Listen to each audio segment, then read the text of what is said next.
और इंडिया के अंदर सीट बंटवारे को लेकर के अंदरूनी कला अभी भी जारी है। खासकर कहलगांव और वैशाली को लेकर के आरजेडी और कांग्रेस में मतभेद दिख रहा है। इस पूरी खबर पर ज्यादा जानकारी दे रहे हैं न्यूज 18 संवाददाता संजय कुमार।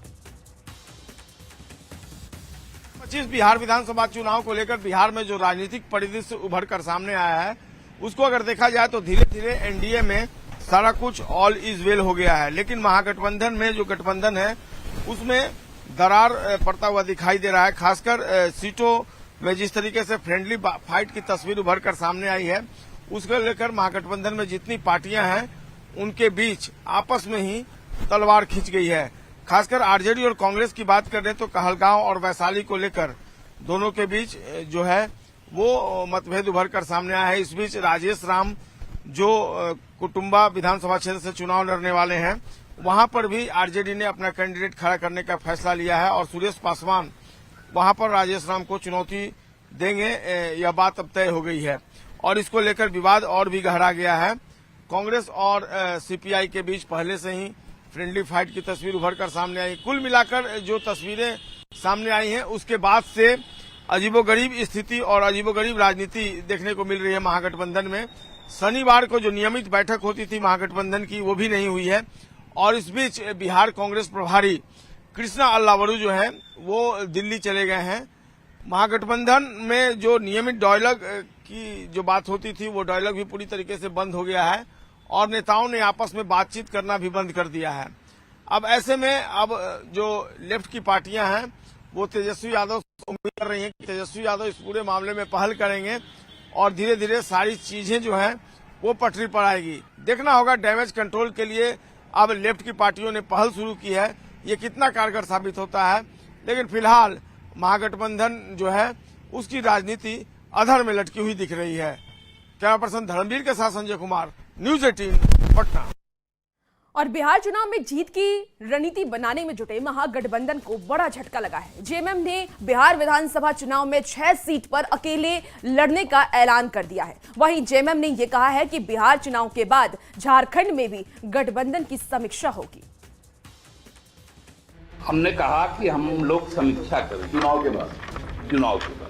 कई दिनों से हिचकोले खा रहे महागठबंधन का एक हिस्सा बनते बनते टूट गया। जेएमएम ने महागठबंधन से अलग राह का ऐलान कर दिया है। जेएमएम ने गठबंधन के साथ चुनाव लड़ने से इनकार कर दिया है। प्रेस कॉन्फ्रेंस कर पार्टी महासचिव ने इसका ऐलान किया। जेएमएम ने बिहार में 6 सीटों पर चुनाव लड़ने का ऐलान किया है और कहा कि ये संख्या बढ़कर 10 तक हो सकती है।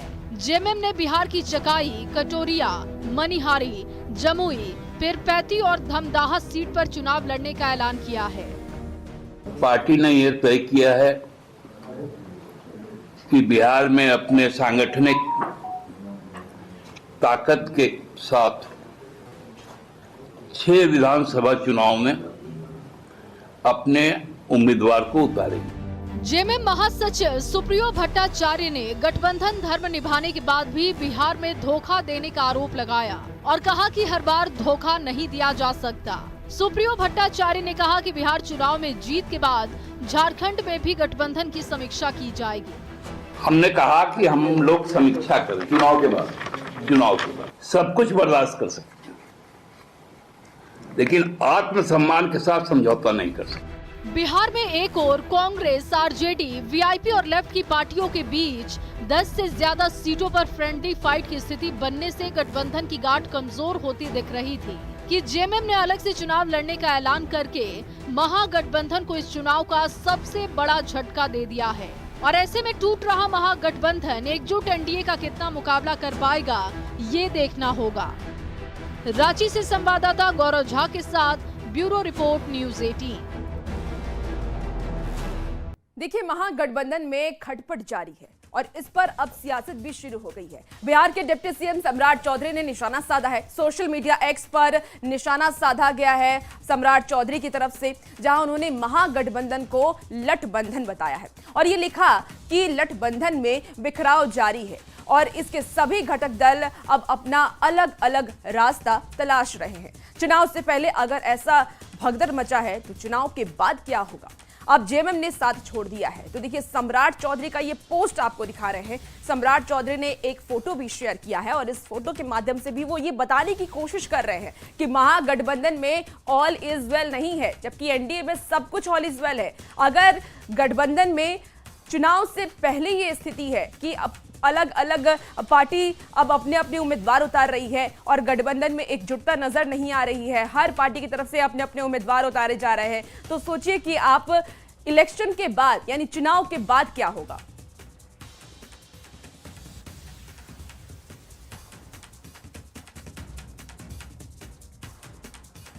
देखिए महागठबंधन में सीटों की शेयरिंग को लेकर के मंत्री नितिन नवीन ने भी निशाना साधा। उन्होंने कहा कि महागठबंधन के लोगों की नीति और नीयत दोनों ही ठीक नहीं है, वो एक दूसरे को ठगने में लगे हुए हैं।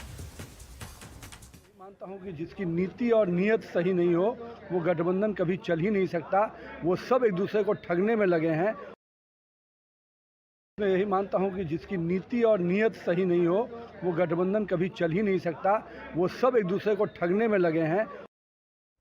अब आपको बताते हैं कि कौन कौन सी सीट पर महागठबंधन के कैंडिडेट आमने सामने हैं। महागठबंधन में देखिए इस वक्त पूरा कंफ्यूजन नजर आ रहा है, उम्मीदवारों को लेकर के भी, सीटों को लेकर के भी। वैशाली सीट की बात कर लेते हैं। आरजेडी की तरफ से अजय कुशवाहा है और संजीव कुमार कांग्रेस की तरफ से आमने सामने है, यानी कि ये फ्रेंडली फाइट है, लेकिन फाइट तो है। अब दूसरी सीट की बात कर ले तो लालगंज की सीट है। देखिए लालगंज से शिवानी शुक्ला आरजेडी की तरफ से और आदित्य कुमार राजा कांग्रेस की तरफ से इस वक्त आमने सामने हैं। आप समझ सकते हैं कि महागठबंधन में ही फाइट इस वक्त जारी है और सिर्फ कंफ्यूजन ही नजर आ रहा है। कहलगांव की बात कर ले तो आरजेडी से रजनीश यादव इस बार चुनावी मैदान में कहलगांव से हैं और कांग्रेस से प्रवीण कुशवाहा चुनावी मैदान में कांग्रेस की तरफ से हैं। तो ये इस वक्त यहाँ पे भी फाइट नजर आ रही है। वायरलेसगंज की बात कर लें तो आरजेडी से अनीता देवी और दूसरी तरफ कांग्रेस से मंटन सिंह इस बार चुनावी मैदान में आमने सामने हैं, यानी गठबंधन के ही दो अलग अलग उम्मीदवार एक सीट से आमने सामने इस बार नजर आ रहे हैं। चलिए दूसरी सीट की बात कर ले तो तारापुर की सीट है और यहां से आरजेडी से अरुण कुमार हैं और वीआईपी से सकलदेव सिंह बिंद इस वक्त चुनावी मैदान में तारापुर सीट से हैं। ये मुंगेर का सीट है। गौरव बराम ये सीट भी काफी ज्यादा हाई प्रोफाइल इस वक्त नजर आ रहा है। आरजेडी से अफजल अली हैं और दूसरी तरफ वीआईपी से संतोष सहनी जो कि मुकेश सहनी के भाई हैं, वो इस बार चुनावी मैदान में हैं। आप सोच सकते हैं, समझ सकते हैं कि कितना टफ कंपटीशन इस बार नजर आ रहा है। बछवाड़ा की बात कर ले तो यहां से देखिए कांग्रेस से शिव प्रकाश गरीबदास और दूसरी तरफ सीपीआईएमएल से अवधेश राय ये चुनावी मैदान में इस वक्त नजर आ रहे हैं। तो ये वो कैंडिडेट हैं जो अपने ही गठबंधन में तकरार महसूस कर पा रहे हैं और अलग अलग पार्टी से चुनावी मैदान में उतरे हैं। राजा पाकड़ की बात कर लेते हैं तो सीपीआईएमएल से मोहित पासवान और कांग्रेस से प्रतिमा दास इस बार चुनावी मैदान में खड़ी हैं। और इसके अलावा रोसड़ा की बात कर ले तो सीपीआईएमएल से लक्ष्मण पासवान और दूसरी तरफ कांग्रेस से ब्रज किशोर रवि इस वक्त चुनावी मैदान में है। तो इस बार का जो चुनाव है वो बेहद ही दिलचस्प तो है ही, लेकिन महागठबंधन के लिए सिर्फ फुटअव्वल वाली स्थिति भी है और कंफ्यूजन भी है। बिहार शरीफ की बात कर ले तो सीपीआई से शिव कुमार यादव और कांग्रेस से ओमर खान इस वक्त चुनावी मैदान में है। तो ये वो प्रत्याशी हैं जो एक ही सीट से। देखिए इसी बीच दिलीप जायसवाल का बड़ा बयान सामने आया, क्या कुछ कह रहे हैं सुनते हैं। समाज में अंदर अंदर ये मैसेज चला गया है कि ये अपनी नेतागिरी की राजनीतिक दुकानदारी चलाने के लिए पूंजी निवेश करते हैं और जब इनको सीट मिलता है तो उस सीट पर जो 100% सहनी समाज का हक होना चाहिए, ये सीट कहां देते हैं, किसको देते हैं, ये सहनी समाज देख रहा है बिहार का। और इस बार पूरे बिहार के सहनी समाज में इस बात को लेकर आक्रोश है कि मुकेश सहनी सिर्फ सहनी का उपयोग करता है, सहनी को अधिकार नहीं देता है। जब तक निषाद समाज को अधिकार नहीं मिलेगा तब तक आपको राजनीतिक दुकानदारी करने का हक किसी ने नहीं दिया है। और इस बार सहनी समाज ने मन बना लिया है कि इस बार मुकेश सहनी को हम राजनीति से अलग हटाएंगे। एनडीए के साथ उन्होंने कदम से कदम मिलाकर के चलने के लिए मन बना लिया है।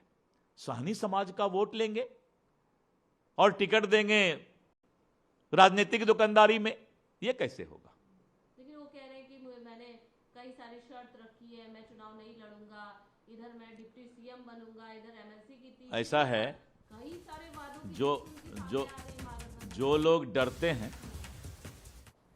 तो चलिए अब देखिए, आप सुन रहे थे बीजेपी के प्रदेश अध्यक्ष दिलीप जायसवाल को, जहां वो सीधे तौर पर मुकेश सहनी पर निशाना साधते हुए नजर आ रहे थे। उनका कहना था कि मुकेश सहनी सिर्फ नाम के सहनी है, सहनी समाज को आगे नहीं बढ़ाते हैं और राजनीति की दुकानदारी करते हैं।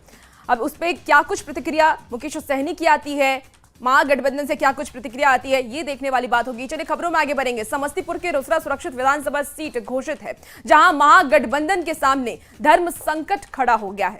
कांग्रेस ने बीके रवि को रोसड़ा सीट से उम्मीदवार बनाया है, जो दूसरी तरफ सीपीएम के प्रत्याशी के रूप में लक्ष्मण पासवान ने भी पर्चा भर दिया है। अब ऐसे में फ्रेंडली फाइट की संभावना बढ़ गई है। कांग्रेस प्रत्याशी बीके रवि ने इस मामले में ये कहा है कि बिहार में कई जगहों पर फ्रेंडली फाइट होने की संभावना है।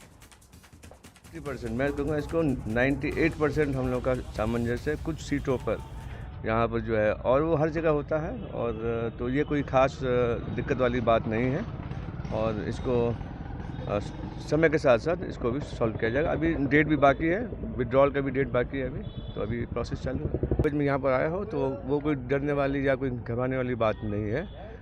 ऊपर जो है शेष नेतृत्व जो है अपने बातचीत कर रही है, और जैसा भी होगा वो देखा जाएगा। कहीं कहीं हम लोग जो है फ्रेंडली फाइट भी करते हैं, पहले भी हुआ है, ये कोई जो है नई चीज़ नहीं है। ये तो मान लीजिए वो तो राज का काम है। हमारे जो पार्टी का जो संबल हमको मिला, प्राप्त हुआ, इसलिए हम यहाँ पर उम्मीदवारी अपना दिए। लगता है कि यह दोस्ताना लड़ाई होगी क्या? ये तो जिस हिसाब लग रहा है लोकल और बाहरी की यहाँ जो लड़ाई चल रही थी, उसी को ध्यान में रख के यहाँ उम्मीदवारी बना के हमारी पार्टी ने निर्णय लिया। देखिए, बिहार में महागठबंधन की ओर से भले ही ऑल इज वेल के दावे किए जा रहे हों, लेकिन जमीनी हकीकत कुछ और ही बयां कर रही है। बेगूसराय के बछवाड़ा विधानसभा सीट पर महागठबंधन में ही लड़ाई शुरू हो गई है। महागठबंधन के